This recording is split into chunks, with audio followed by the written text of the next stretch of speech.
Welcome back. You and I are diving into the wild story of being reborn as an extra character. Hit that subscribe button to join the squad. Our story begins in the chamber of an elegant, gracious duchess who just gave birth to a girl named Luina, but seeing the infant, her sister, Thalia looks devastated, not the reaction you want from a sibling. See, Luina Remedios is actually the heroine of a book written by Thalia herself. Her mother, Lady Roxana, invites little Thalia to meet the new arrival. Roxana, Luina, and her father Duke Julian are all just characters created by Thalia for her story, but 4 years ago something insane happened. She died in an accident and was reincarnated inside her own book. You might think this is every writer's dream come true. But Thalia woke up in her own world as a person who never even existed in the original script. In this land, 3 noble houses protect the world from shadows. First is the imperial house of 𝒆𝒅, the Guardians. Then the royal house of 𝒃𝒐𝒓𝒏, the Purifiers, and House Remedios, led by Duke Julian, the Healers. In her original novel, the heroes are one child from each of these 3 families, including Luina and 2 boys named Aegis and Ryan. As an author, Thalia loved using cruel plots too. Now pay attention here, this is where things get heavy. On the day Luina was born, Thalia's grief came from knowing every hardship that baby would have to endure. After all, she designed every bit of that pain. She can't help but feel guilty. Thalia, or Tilly for short, is now 4 years old and constantly exhausted. Sadly, her doting father keeps cutting her naps short, even though he's literally the Prime Minister. He says he would rather be fired just to spend more time with his precious Tilly. That is sweet, Duke Julian, but don't you have a kingdom to run? While they are in the gardens, Julian asks his daughter if she will stay with him forever. Later that night, tucked in bed, Tilly mentions it, and her mother asks if she truly wants that. This feels like more than just a sweet promise. Tilly tells her yes, she wants the whole family to stay together forever. Roxana is moved and explains he likely asked because a prince from a neighboring kingdom was recently separated from his own father. As the world's creator, Tilly knows exactly who they mean. Based on the timeline, she guesses Prince Ryan is about to arrive in the Empire. Back in the kingdom of 𝒃𝒐𝒓, Ryan's father is the king, but his stepmother holds the real power. She will do anything to secure the throne for her own son. So, to save his boy, the king had to send him away, using his studies as a fake excuse. You and I both know these parents are the worst. Seriously, just love your kids. It's not that hard. As you can guess, Ryan's childhood has been miserable, but the year spent with Prince Aegis will be the best he ever has. Since Ryan and Tilly are nearly the same age, her father deeply pities the poor boy. While the Duke sits in his office worrying about the kingdom, his daughter bursts in and makes him grin instantly. For once, Tilly is all smiles and incredibly eager to play with her father, but she doesn't want tea parties or dress up. No, Tilly wants to play a hostage situation with her stuffed bunny. Typical authors, right? Always looking to ramp up the drama. She calls herself the Demon Queen and tells her dad the bunny is a prince from a rival kingdom. If Julian saves him, he'll earn their favor and could even rule it himself. See where this is going. While Tilly makes her dad run laps around the estate for fun, Aegis is told he'll be spending time with the Remedios heiress, which makes the boy happy, since his father said Tilly would one day be his bride. Wait, does Tilly know this? I mean, she wrote the story, but are the characters going off script? That evening, the family has dinner. Julian makes a very obvious suggestion that his daughter should come to the imperial palace. She immediately says no, like a total boss who does what she wants. But when Tilly hears her mother mention the engagement, she panics. This was never in her book. Trust me, you and I are in for a wild ride. Trust me, you and I are about to see how a simple engagement could ruin her sister's entire future. But honestly, we have to wonder if she even has the heart to go through with any of this. Marrying Prince Arthur means becoming the future queen, and that is a massive burden for any small child to carry. To keep the story on track, Tilly heads to the royal palace, planning to meet Arthur and make him absolutely despise her. Once the big day arrives, Tilly surprisingly becomes an instant favorite with the queen and the rest of the court. Little Arthur is the perfect gentleman, full of royal charm. Honestly, turning down a boy like this is going to be nearly impossible. The parents discuss the union, but admit it is far too early to talk about anything serious just yet. They are only 4 years old, after all. Finally, we are hearing someone in this kingdom talk some actual common sense. To end things quickly, Tilly tells Arthur to his face that he is not her type. Talk about being brutally honest. I mean, look at him. He is the sweetest little prince ever, and he is literally destined to rule the kingdom. I think Tilly has the wrong idea here. She is not holding back at all, especially when little Arthur speaks up. After he shares a strawberry, she offers to spit it right back out. Her mother, Duchess Roxanne, leads her away. Outside, they walk off the rage. Roxanne promises she will never force her daughter into any unwanted engagement. The only reason the parents even arranged this meeting was because they realized the young prince was incredibly lonely. As the heir, everyone dotes on him, but he has no friends his own age to treat him like a normal boy. Pay attention here, because Tilly knows this better than anyone since she literally wrote his lonely character into existence. The least she can do is be his friend, as long as there are no more secret plots for a wedding. When they return, Arthur is waiting with a heartfelt apology and a basket of strawberries. Who could say no to that? They agree to be friends, but fast forward 2 months and Tilly is already starting to feel completely bored. She is losing her mind. All they ever do is snack, go for walks, and read the same old storybooks. One afternoon, while reading a fairy tale, Arthur suddenly asks her to dance, and he goes all out for it too. Waiting outside is a professional painter, a pianist, and even the king himself, sitting by to watch the whole thing. Talk about pressure. Once they start dancing, Tilly accidentally steps right on the young prince's foot. I know what you are thinking. It is just a mistake, right?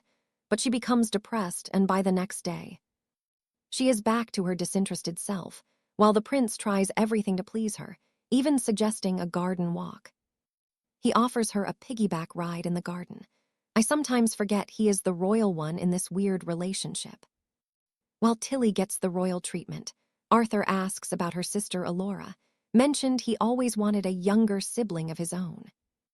But now that he has Tilly, he is satisfied. They really do bicker like actual siblings if you think about it. Tilly hates the idea of being his sister, and she ends up throwing a massive tantrum over the whole thing. Trying to backpedal, he claims he was joking and tells her that no one else makes him smile like she does. Easy there, buddy. He feels more comfortable with her than anyone else he knows. None of his other friends understand what it is like being a child of the 3 high houses of the kingdom. These families carry the whole realm on their shoulders, but obviously, Tilly is not a fan of that heavy responsibility. Maybe it is because she is not really Lady Thalia. She wants to be liked for herself, not the role. But Arthur is sharp. He notices her cold reaction and asks her outright if she actually hates him. The truth is, being around him is difficult. When he was just a character in a book, his perfection made sense. He was selfless and perfect then, but now that he is a real person, Tilly feels nothing but pure guilt. He is just a child. Without her original plot, maybe he could be a bit more selfish and live for himself. She can't explain that, so she just ends up being frustrated by his presence. It must be exhausting being trapped in a toddler's body, while being expected to act like a perfect little child. I know I would have lost my mind in her shoes. On the way home, her father, Julian, shares some news.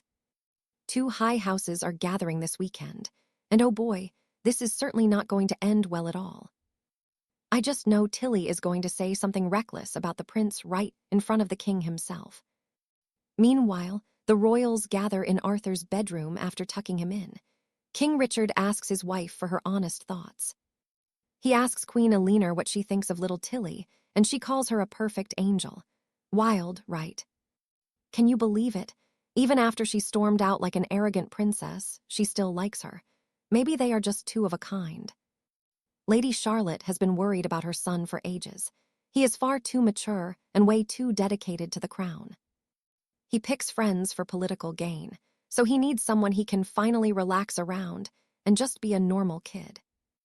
All right, stick with me, because we all know Matilda is more than qualified to knock some sense into him. When the noble houses meet that weekend, Tilly is as moody as ever, especially since the Emperor joined her fan club. She clearly knows how to wrap these adoring adults around her finger, but then she spots Lord Julian with a cup. Seeing his coffee, she immediately turns on the charm for a sip. But hey, Tilly, remember you are supposed to be 6. Kids cannot have caffeine, bestie. Devastated, our little Matilda settles for a donut from the young imperial prince instead. She even splits it so they can share. But soon, she has had enough of the adults gushing over how cute they are. Tilly grabs Prince Arthur to go play outside. The sweet boy even tries to sneak her some coffee from the kitchens. The staff only let them have the raw coffee beans, though, and since he does not know any better, he just takes a giant bite of one. Oh, poor, innocent little Prince Arthur. It should be funny, but it triggers a painful memory from her past life, and she is suddenly hit with grief. He tries to comfort her by taking her hand, but she snaps, demanding they go back home right this second. Now pay attention. For a secret adult, she is acting like a total brat while the prince tries to calm her. It all hits her at once. She really is dead. That memory of her brother weeping and holding her hand is unbearable. It is enough to make anyone lose it. She hurls her toy rabbit at the prince and collapses in tears. No matter how she tries to adjust, this world feels fake. She just wants to wake up in her own life. She wants to be back in her own body and see her real mother one last time. It is heartbreaking. Whoa, that got real deep, and it only gets heavier. Tilly stops holding back and lets her raw emotions explode. She tells Arthur she wishes they were not friends, claiming he only likes her because he feels he has to. She accuses him of choosing duty over his actual feelings, and honestly, that really stings. She actually likes the prince, but he is just trying to be a good son. Okay, Tilly, let's take a breather. You and I both know that is way too heavy for a 6-year-old.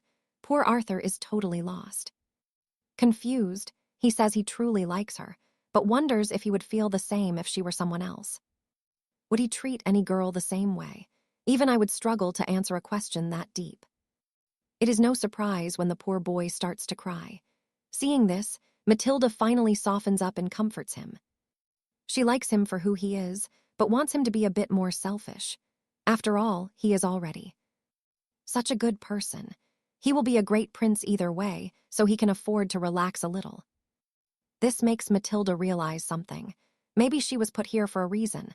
Maybe she was reborn to save someone. She is here to rewrite the story and protect these characters. With that in mind, she offers him an olive branch. If he can like her for Tilly and not her family name, then they can be real friends this time. At first, Arthur shakes his head. Tilly almost loses her temper again before he finally speaks up. He admits he does not want to be just friends anymore. He wants to marry her. Oh my, well, that is on you, girl. What did you expect when you told him to listen to his heart? Matilda begins the painstaking process of explaining to a literal child how marriage actually works in the real world. But Arthur is not deterred. He announces he will do everything possible to win her heart and marry her. They will live happily ever after. Okay, I know they are just kids, but hear me out. What is so bad about marrying him? He's going to be a handsome emperor, and he is already smitten. He is head over heels for her. If I were Matilda, I would have said yes 6 times already. Tilly basically tells him good luck, then turns around to find her mother standing right there watching them. She immediately confesses to hitting the future emperor in the head, which is surprisingly honest of her, all things considered. She even apologizes to Arthur himself, leaving the poor prince so shocked he can hardly find any words. Lady Roxana apologizes and smooths it over, taking Matilda home early. Meanwhile, a new face is entering the picture. And trust me, You and I are going to want to see what happens when 𝑵𝒂𝒕 arrives. Alone and oblivious to his arrival, Tilly's found a new reason to be grumpy. Her mother's leaving for a 10-day trip and nearly vanished without a goodbye. It seems this journey involves Lord Rayan. Since she is just a child, the adults won't tell her much, so she simply sees her mother off at the castle gates with a little kiss. With her mother gone, Duke Julian wants some quality daughter time and takes her to see a theater play. It's about the goddess of comedy, Thalia's namesake, which is weird because the world Tilly wrote had only one god. Where did these legends come from if they weren't in her book? Something feels different about this timeline. Trust me, you and I are about to find out there is more to this rebirth than meets the eye. After the play, Julian brings up her birthday over dinner and asks what kind of gift she wants. In her past life, she was a Christmas baby, so she silently wishes for snow on her big day. While they eat, the legendary 𝒉𝒂𝒓 is busy saving young Rayan's life after a disaster on the road. Now pay attention, because that carriage going over the mountain cliff really does not look like an accident to me. 11 days later, Tilly is bored out of her mind. She does not want to play at all. That changes when her maid promises her special brown bread if she just gets up and finds some fun. Really, Tilly, a noble lady from a high house won over by brown bread. Well, whatever makes you happy. After playing with dolls, Tilly hears little Luna crying from across the hallway. The baby is quite fussy. Her tantrums have been getting worse lately, but the moment she sees her big sister, she goes totally quiet. Tilly sends the maid away, deciding to take charge of the nursery duties herself for the afternoon. They fall asleep together, and when Tilly wakes, she finds a massive pile of bread waiting just for her. The maid brings news. A new guest is coming to stay at House Valerius. Any guesses on who it is? Tilly stubbornly insists she already has a friend, as if there is a limit on how many she can have. But when her mother returns, she races outside to find 𝒉𝒂𝒓 accompanied by the one and only Lord Rayan. He is the lead of the original novel, but he was supposed to be at the royal palace. The plot is a mess, but Tilly offers Rayan a piece of her special bread as a welcome. She is surprisingly friendly to him, way more than she ever was to Prince Alaric in the past. I suppose she feels bad, because Rayan has already endured so much cruelty for such a young boy. He looks completely broken and withdrawn, and the woman with him is clearly not there to be kind. You and I both know that escort is a spy sent by his wicked stepmother to torment him. Knowing that, Tilly decides to be gentle and offers him a rare hand of true friendship. She hopes to bring him out of his shell, because this poor boy definitely needs a real ally. The moment she takes his hand, he blushes. Tilly asks for a picnic in the garden. They wait for Duke Julian to return. It seems perfect for everyone except that cold woman with Rayan. I'm putting my money on that witch being a villain. She's definitely working for the stepmother. She never intended for Rayan to survive that crash, let alone be rescued by a powerful lady like 𝒉𝒂𝒓. Lady 𝒉𝒂𝒓 offers them the annex to stay in, and even assigns a personal butler for their needs. Tilly moves fast. She offers the butler a spot as one of her 4 demon lords. This demon queen game is cute, but Tilly is being very strategic with the people she keeps close. Rayan has immense potential, and this humble butler is actually the head of Duke Julian's secret intelligence network. Our girl Tilly is not playing around. She is building an unstoppable team for the future. She gets a bit too excited, and while running back to the palace, she faceplants right in front of Rayan. Her body is still only 5 years old, even if she has the mind of a grown novelist. 𝒉𝒂𝒓 picks her up to comfort her, and even offers Rayan a warm hug as well. She carries them both to see the baby, before heading off to change her travel clothes. The maid in charge of the nursery introduces herself to Rayan, who seems a bit overwhelmed. This is far more kindness than he's ever known. He doesn't quite know how to react to it all. As 𝒉𝒂𝒓 goes to change, the maid introduces herself to Rayan. We're in for a wild ride, folks. Stick with me, because we are diving into a royal rescue. Look at how overwhelmed and cute Arthur is. When he cries, Remember that in the original book, this boy was a cold warrior who always kept his guard up. He trusted no one and acted so cold. But now, he finally has a real chance to be a child. Perhaps Thalia is here to save him, but Arthur is a vital part of the world's destiny. In the book, he saves the world from a dark spirit.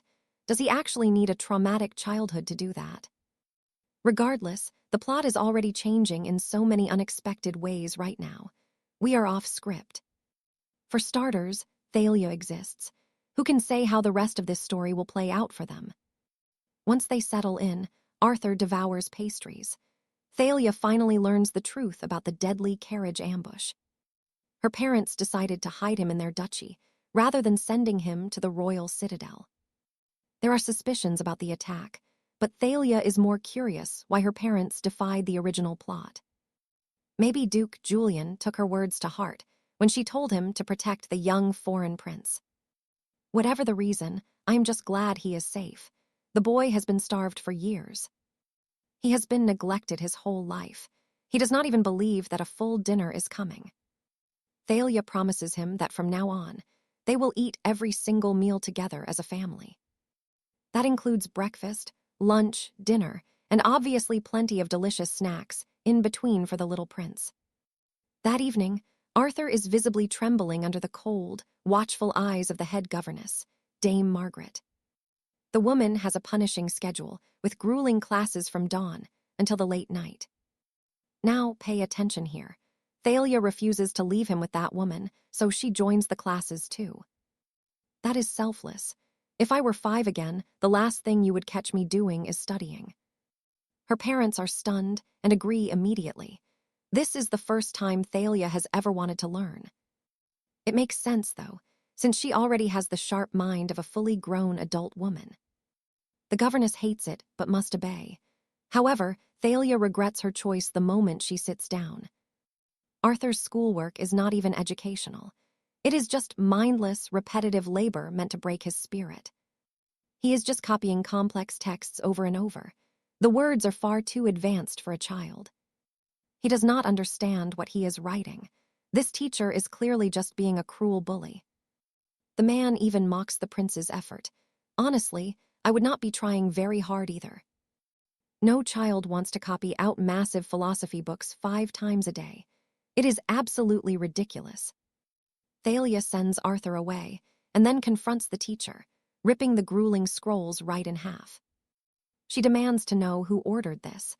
Master Daniel is not scared. He thinks she is just spoiled. You and I know he has the wrong girl. He thinks she is just a brat avoiding work. Thalia gives him 2 choices. He can resign and leave the kingdom immediately, or face the consequences. If her parents hear he insulted a prince, the punishment for disrespecting royalty is quite severe. The maximum penalty is death. Oh yeah, our girl is definitely not playing around with this guy. Daniel realizes she is serious, so she offers a compromise. He must stop the abuse right now. He must provide lessons fit for a child, looking at this 5-year-old like a mafia boss.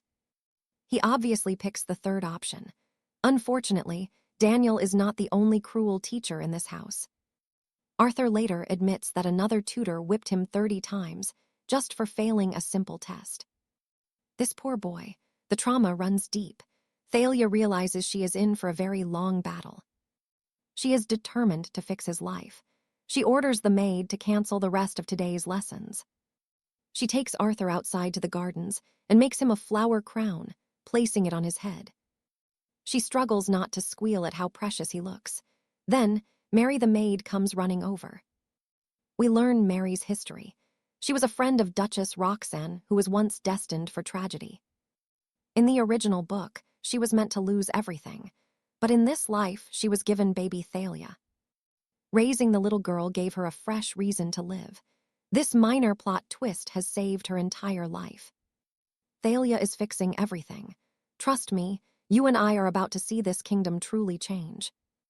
All right, you and I are about to see how Tilly handles the prince's lessons from now on. She is the demon queen after all. Fast forward 1 month and the two are inseparable. Ryan's strength has improved and he's finally healthy. The teachers were handled, but that governess Matilda. She is still lurking around, likely reporting every single move back to his wicked stepmother. On a brighter note, Tilly's birthday is close. She already made that wild wish for snow. But for Ryan's sake, she also asks for cookies. These two are just too sweet together. Now pay attention. On her birthday morning, Tilly wakes up feeling completely drained and sluggish. Her mother lifts her out of bed, while Duke Julian takes the day off for family fun. Despite her exhaustion, Tilly stays quiet as the maids prepare her in her finest party dress. They even give her a tiny tiara. To her surprise, that ridiculous birthday wish actually came true. It's actually snowing in the middle of autumn. Apparently, this has absolutely nothing to do with Julian. It truly just happened. I can't tell if this is cute or a little bit ominous. Because of the storm, they move inside where Tilly finds a birthday cake that's absolutely massive. The 5-tiered dessert is absurd. Ryan is there too, holding a special gift just for her. But he drops it the moment she mentions Arthur. Honestly, where has that kid been lately? We haven't seen him in weeks. Ryan clearly hates the idea of sharing Tilly with anyone else. He doesn't even want to be friends with Arthur. Maybe he's just nervous around others. He asks to hold her hand because he is so shy. Lord Arthur and his mother arrive soon after. He greets the prince warmly while the poor kid just freezes. Relatable, he looks totally stressed out. You and I see it. Arthur is all smiles while grabbing Tilly's other hand. Oh boy. They're getting possessive fast. As an adult in a child's body, Tilly feels a little weird. Blowing out candles makes her wonder, is she 5 or 33? It's kind of freaky. Last year she wanted to wake up, but this year she wishes for a happy ending for everyone. Just like in the story. Then come the gifts, a plush cat and those chocolate cookies. She offers a bite to the boys, who immediately turn even that into a legendary competition. The Empress also has a gift, a gorgeous jewelry box containing a golden imperial crown. This isn't just a gift. Giving a crown means the royals have officially accepted her. She's the future crown princess. But wait, didn't they call off the engagement already?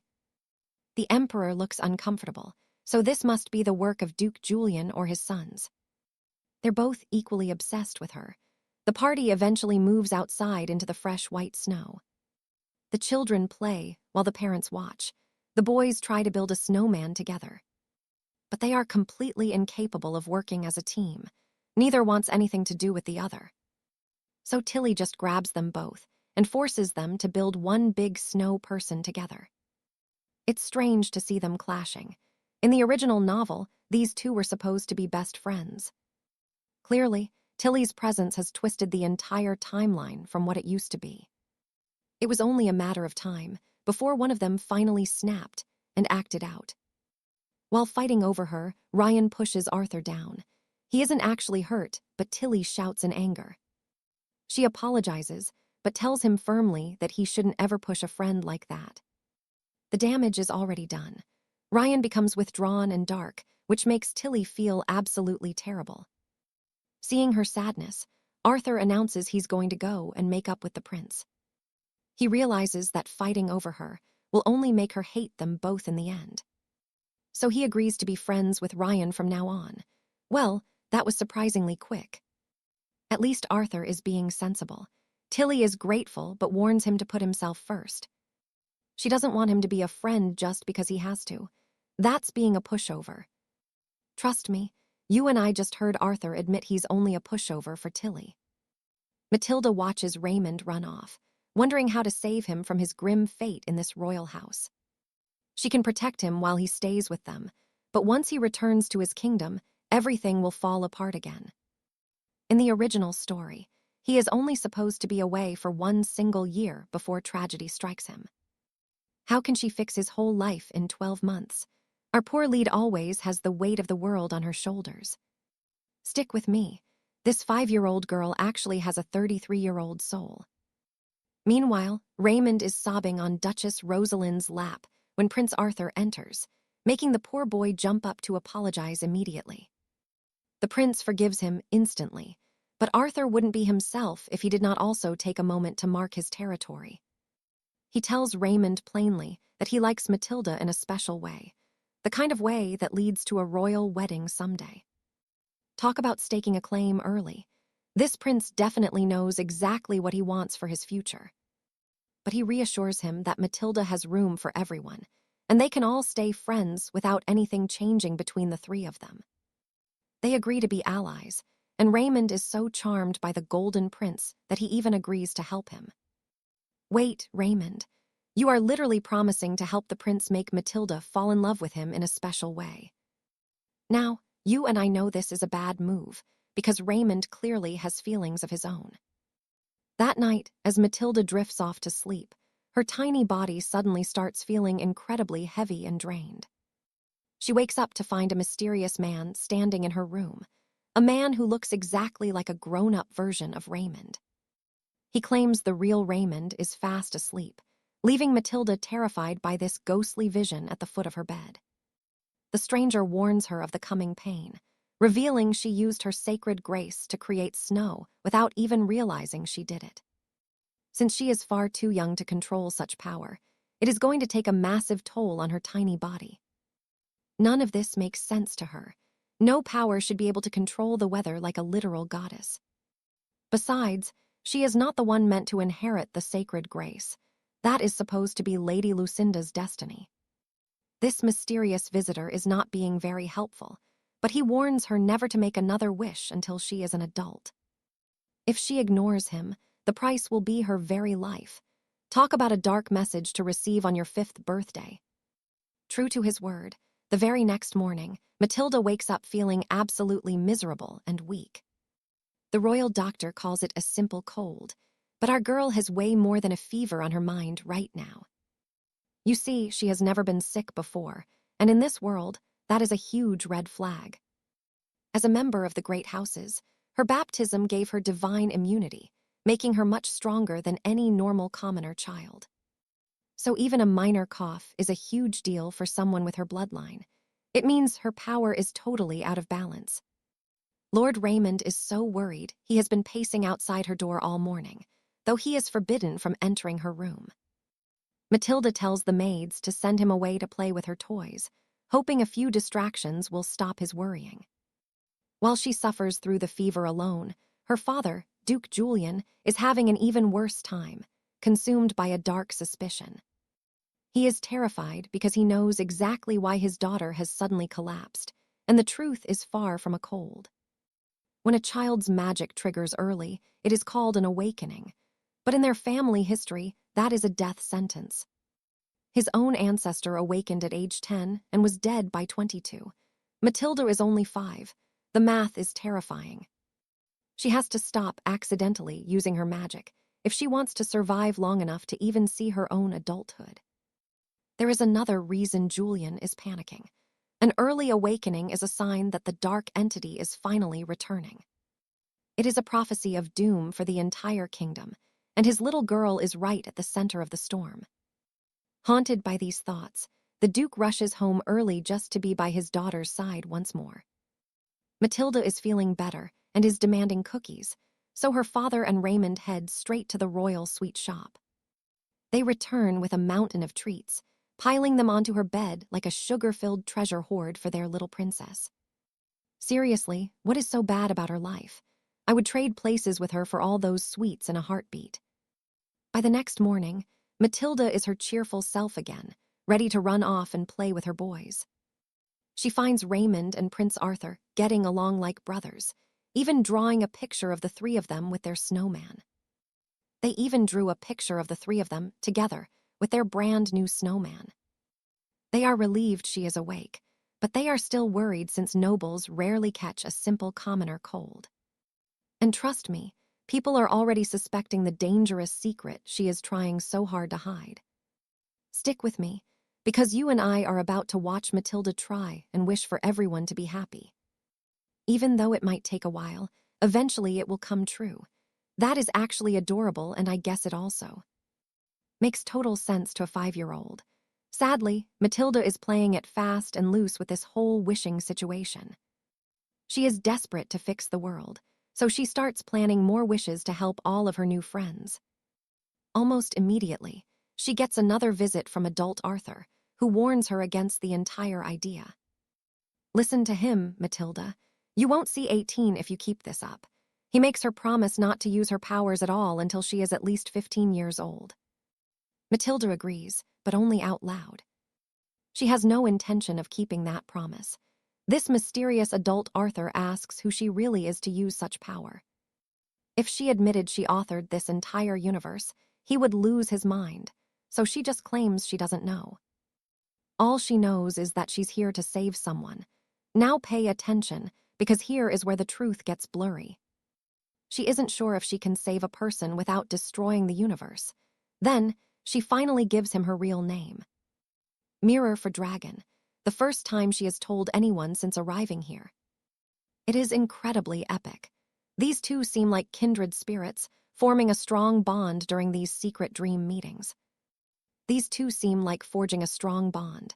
After hearing her name, Arthur finally trades a secret of his own. There actually is one person she must save. Annoyingly, he does not tell her who it is. He says she will meet them soon. Thanks for that, Arthur. Super helpful as always, you mystery man. He tells her not to use her divine powers and risk her health, clearly worried about her well-being. He leaves one last tip. Destiny can change even without magic. Some things already have, and they might cause trouble. Those changes might cause her trouble later. Seriously, did this guy major in drama or something? He just keeps dropping vague hints like some brooding, handsome prophet. He leaves her with a gentle kiss on the forehead. The next day, Duke Julian travels with Lord Chancellor Beaumont. Beaumont is the kingdom's high judge, and you and I won't believe this, but the Duke wants to adopt Arthur. The paperwork is ready, and he needs the judge to help convince King Alaric to give up his son. Chancellor Beaumont warns him that dangerous forces are moving in the kingdom, and the boy is still a prince. Even if the queen hates him, the crown won't just hand him over without a fight. Julian doesn't care, though. At home, the Duke treats both children as his own, even buying them both special gifts from his travels. Matilda realizes her father's plan, and is excited to have an older brother to protect from his evil relatives. But as the author, she knows any adoption will be annulled. Some prophetess has a vision that will change everything. Prophecies mean nothing if the prince's evil nanny gets to him first, and she is clearly out for blood. Matilda is already suspicious of the nanny. Word of the adoption must have spread to the staff by now. They have been strangely quiet, even though it is clear they will lose their jobs if the adoption follows through. While deep in thought, she bumps into Sir Cedric, who says Arthur is in the playroom with a maid. Matilda marches straight over, finding him perfectly safe and drawing a special thank you gift for the Duke. He seems to have fully joined their family now, even calling his real father, the king, a cold-hearted liar. That is pretty dark for a 6-year-old. It follows a letter sent from King Alaric about the adoption news. The king claimed Arthur's mother would be sad in heaven, which is just pure gaslighting if you ask me. He is trying to manipulate his son into refusing. The next day, Sir Cedric goes looking for Arthur when he vanishes. It seems Matilda's urgency has caught on. Now everyone is worried about leaving the boy alone for even a second. Cedric suggests drawing a picture for Lady Roxanne, since he made one for the Duke yesterday. It seems Arthur is truly part of the family now. He even sleeps with them all together tonight. Tomorrow they set off for Lady Elena's baptism. The Duke will travel alongside Duke Montgomery and his family. Matilda will undertake a long journey to meet the prophetess, leaving Arthur with his trusty maid, Martha. Everyone thinks it is a short trip, after which they will finally finalize the official adoption papers. Everyone thinks it is a short trip, but in Matilda's book, everything changes. Trust me, you and I are about to see a wild prophecy. Trust me, you and I are about to see the ancient shadows return tear this noble house apart. Everything is crumbling, and it is all Lady Beatrice's fault. Days later, the House of Ravenswood finally arrives. They reach the Oracle's sanctuary, met by Father Lucian, who watches Beatrice while Lady Alara and her kin enter the inner sanctum for sacred rites, whatever those rituals actually mean for a noble family.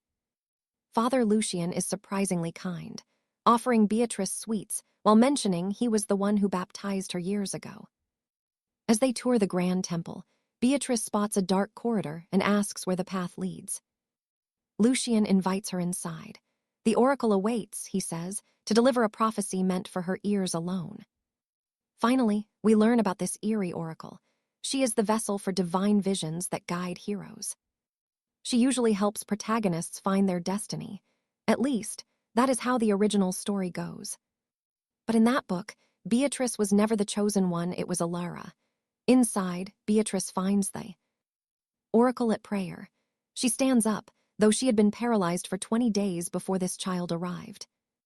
Until a child is baptized, the oracle can only pray. I bet she was thrilled to see Beatrice. During her long vigil, she witnessed visions of the girl's life, both what was and what will be. However, there is a limit. Her sight vanishes entirely at the exact moment Prince Julian and Alara wed after defeating the shadow. They are supposed to ride off into the sunset forever. I wonder why. Perhaps because the author simply stopped writing the story at that very moment. Both fall to their knees. The oracle confesses there is no prophecy, she lied just to meet her. She needs to ask Beatrice which path she should take. Now, pay attention, this is where things get weird. An ancient oracle asking a 5-year-old for guidance. Pretty sure that is supposed to be reversed. The oracle has lost all faith in her creed, so she begs Beatrice to answer her prayers. She wants her to save the world. No pressure, right? I never looked at it this way before. You and I both realize she is right. That happy ending was literally the end of their world. Maybe Beatrice's real purpose is to stop the shadow and ensure their world exists after the final page. Beatrice is understandably freaked out. This is a massive burden for a small child to carry. Despite her foresight, the oracle does not seem to know the full truth of Beatrice's past life. So why ask her to save everything? The oracle gives a response that takes everyone by surprise. It is because Beatrice saved a life at birth. When Duchess Rowena had her daughter marry the maid found a new purpose instead of ending her life. Her fate changed, and now she protects Julian.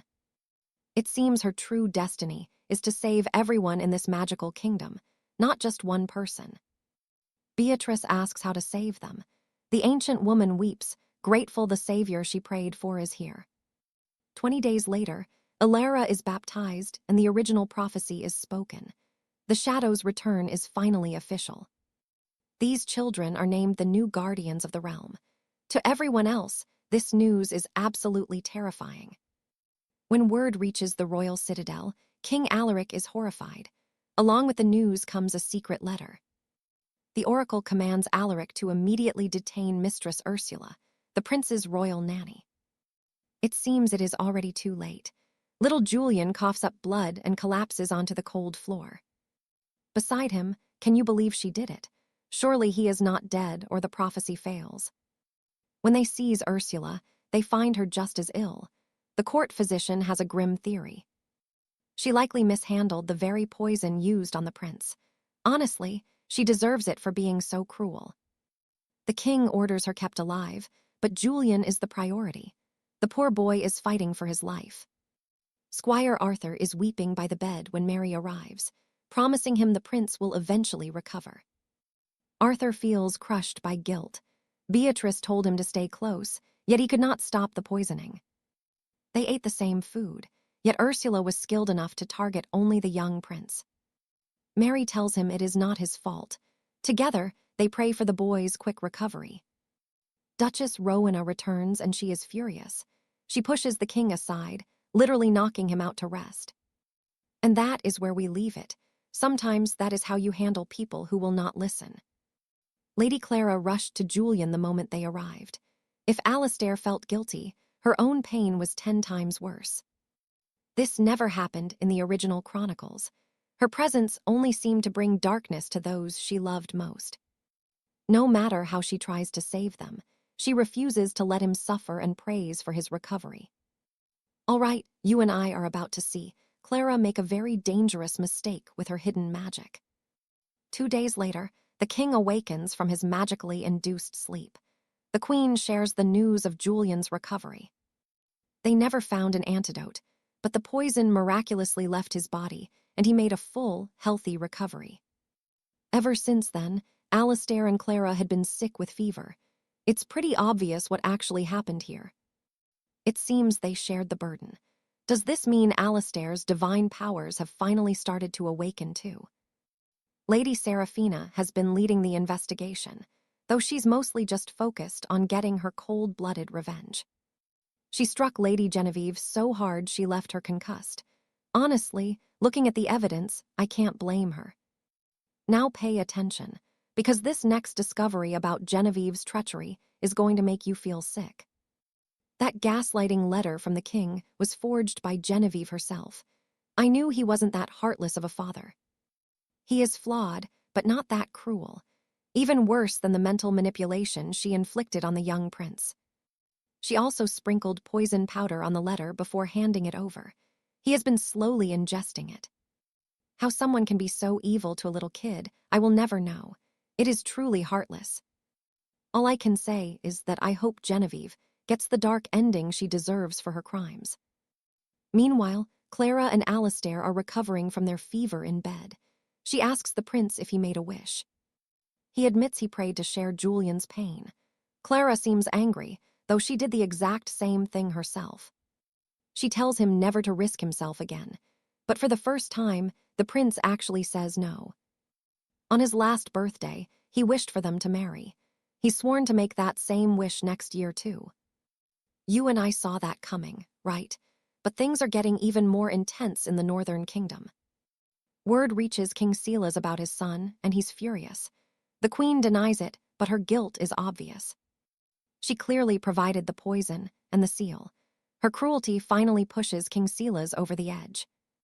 He swears right to her face that he will make Julian the king one day. That's a bold move.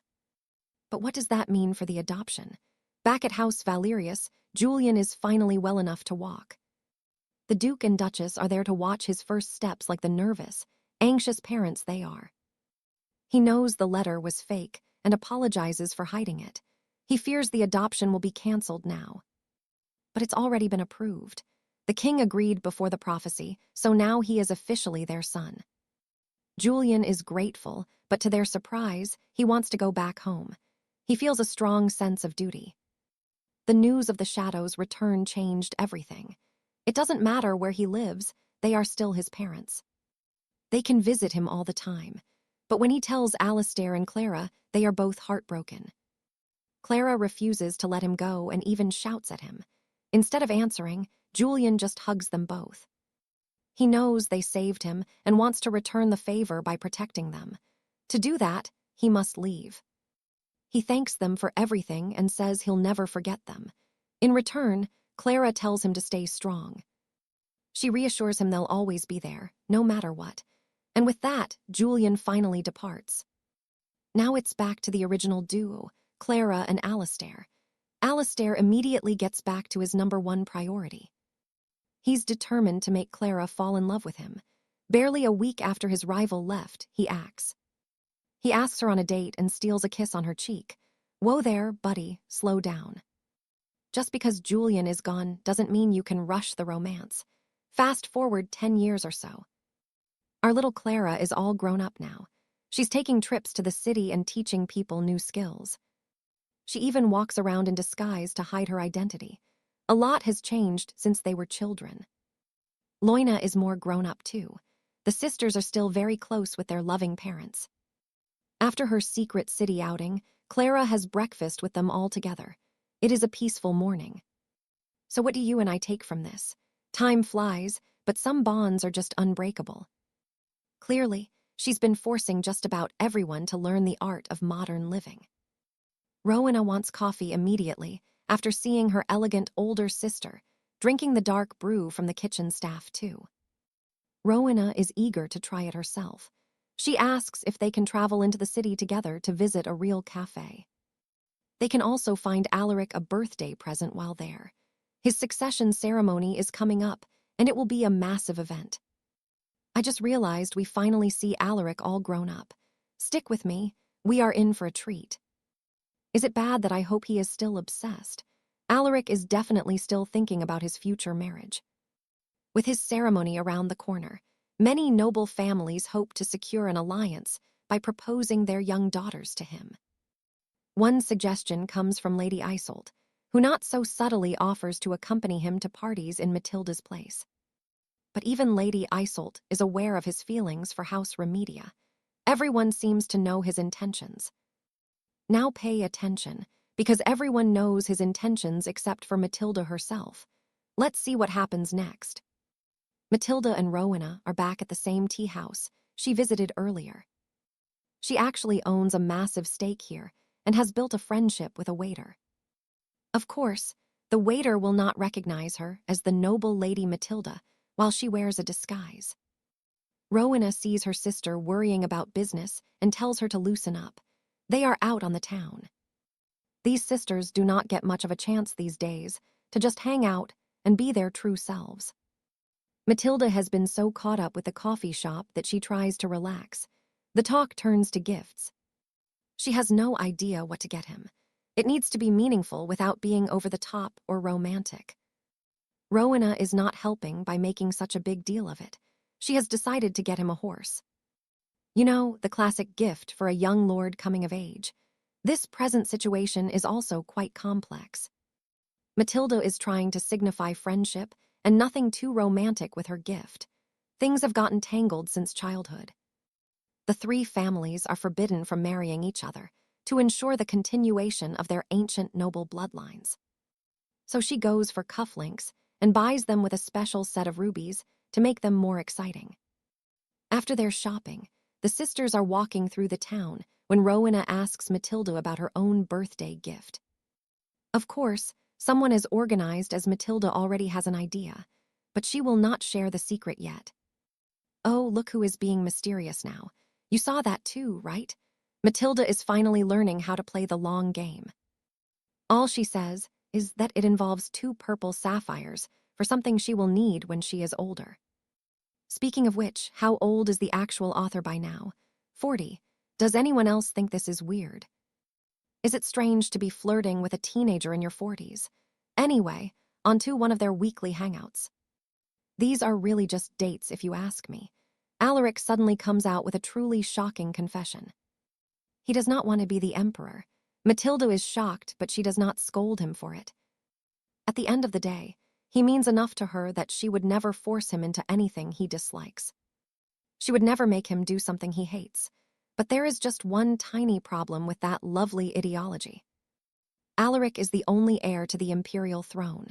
Plus, he is being appointed crown prince during his ceremony. Those seem like 2 pretty big obstacles to me. Alaric explains he is happy to save the world. But living as emperor feels like a sacrifice, like giving up his own happiness for the sake of family.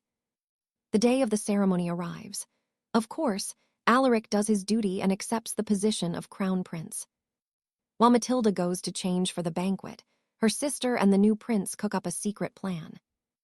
They want her in a gorgeous white dress with a tiara to match. Wait, is this what I think? Matilda does not suspect a thing while putting on the elaborate gown and the diamond tiara for the night.